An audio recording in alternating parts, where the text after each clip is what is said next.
Qu'est-ce que l'audace? Ou encore, comment avoir de l'audace? Et même, on serait en droit de se demander en quoi avoir de l'audace aujourd'hui te permettra de réaliser des choses que l'on considérait impossibles jusqu'alors? Eh bien, pour répondre à cette vaste question, je vais d'abord te raconter une histoire. En 2017, un ami de formation, Nicolas Penn, m'appelle et me suggère de poser ma candidature pour devenir conférencier à un événement, la Journée de l'Audace. À l'époque, je me cantonnais à des accompagnements individuels dans mon cabinet. Pour moi, j'étais un petit accompagnant qui faisait des petites consultations, qui apportait une petite contribution dans ce vaste univers. C'est dire l'ampleur du sinistre. Et puis vient cet appel à candidature. Après une grande réflexion et une immense trouille, je me lance. Et ça donne ça.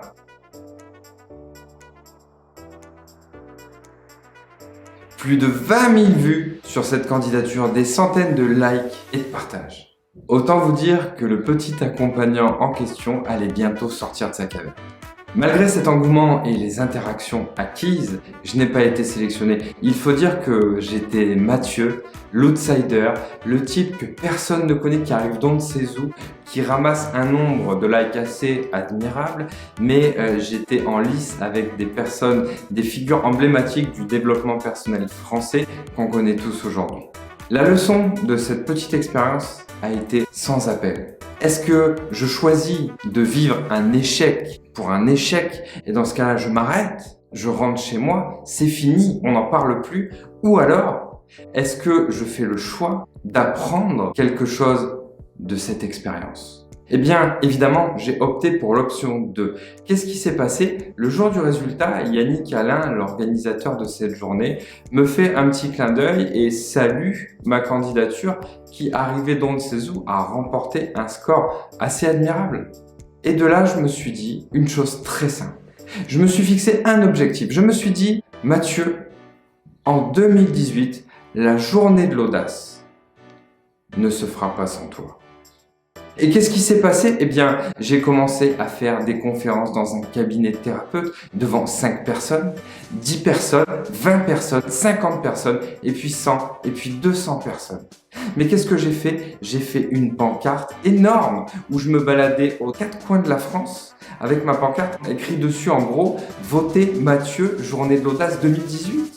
J'ai fait des micro-trottoirs à Paris. Votez Mathieu, journée de l'audace 2018. J'ai participé à d'autres événements où j'ai demandé d'intervenir sur scène et de filmer en disant aux gens votez Mathieu, journée de l'audace 2018.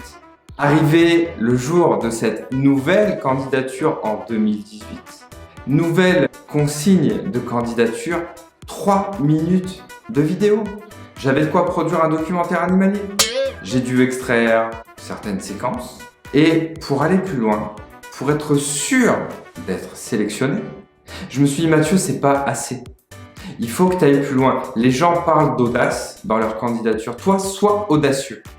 J'ai organisé une flash mob sur les plages du Mourillon, c'est les plages de Toulon ici. J'ai organisé une flash mob déguisée et je peux vous dire que c'était assez rigolo. C'était vraiment très très drôle. J'ai organisé cette flash mob qui a remporté un grand succès. Les gens ont participé avec nous, c'était génial. Il y a eu un temps de préparation où j'ai appris une choré avec des amis, on s'est mis en place. Il y a eu une demande faite à la mairie pour pouvoir utiliser les plages à cet effet. Il y a eu vraiment une mobilisation sur les réseaux sociaux. Et ce qui est paradoxal à ça, c'est qu'il y a quelques temps, je demande à mon ami Yannick, oui, Yannick, qui est devenu mon ami depuis, je demande à mon ami Yannick de préfacer mon nouveau livre et il me parle justement de tout ça et il m'a appris à cette occasion, il m'a appris que j'ai failli ne pas être sélectionné à la journée de l'audace 2018. Pourquoi? Parce que j'ai été audacieux. Les autres ont parlé d'audace. C'était trop, j'étais hors catégorie. Ils étaient prêts à ne pas me prendre. Vous vous rendez compte le paradoxe? On demande pour une journée spécifique de parler d'audace. J'ai été audacieux, j'ai failli ne pas être pris parce que je ne correspondais pas à la norme. Mais c'est ça, être un audacieux ou une audacieuse. C'est faire des choses que les autres ne font pas, ne pas rentrer dans le cadre. Et ce qui les a fait changer d'avis, c'est cette flash mob. Ils ont dit là, on peut plus lutter, c'est fini, on doit le prendre. Et une chose en a entraîné une autre, j'ai donc été sélectionné à cette journée de l'audace 2018 qui m'a amené aujourd'hui à être là devant vous. Aujourd'hui, je suis conférencier professionnel. De ce tremplin, de cette audace, j'en ai fait mon métier. Alors, à celui qui dit que les audacieux sont fous, y réfléchis. Parfait. Mais est-ce que tu peux me dire que ça t'aide à avancer dans tes projets aujourd'hui? En revanche, je peux te dire une chose. Si tu fais preuve d'audace, si tu vas au bout de tes idées et que tu te donnes les moyens de réussir, le verdict, il est sans appel. Tu vas réussir. Toi aussi, comme moi. Tu veux être conférencier?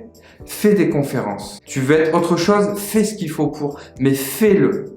C'est ce qui marquera la différence entre quelqu'un d'audacieux qui agit et quelqu'un qui ne l'est pas, qui ressasse ses échecs. Alors, le choix, il est dans tes mains. Audacieux ou pas? En attendant, je te laisse bien entendu lâcher un pouce en l'air si la vidéo t'a plu, à la partager autour de toi et je te donne rendez-vous la semaine prochaine pour une nouvelle vidéo. Salut les audacieux! Si tu veux devenir plus audacieux ou plus audacieuse, clique à gauche et regarde une nouvelle vidéo. En revanche, si tu as envie de devenir un super-héros ou une super-héroïne, clique à droite et abonne-toi. Bien sûr, tu peux aussi m'aider sur Tipeee, ça mange pas de pain et ça fait toujours plaisir.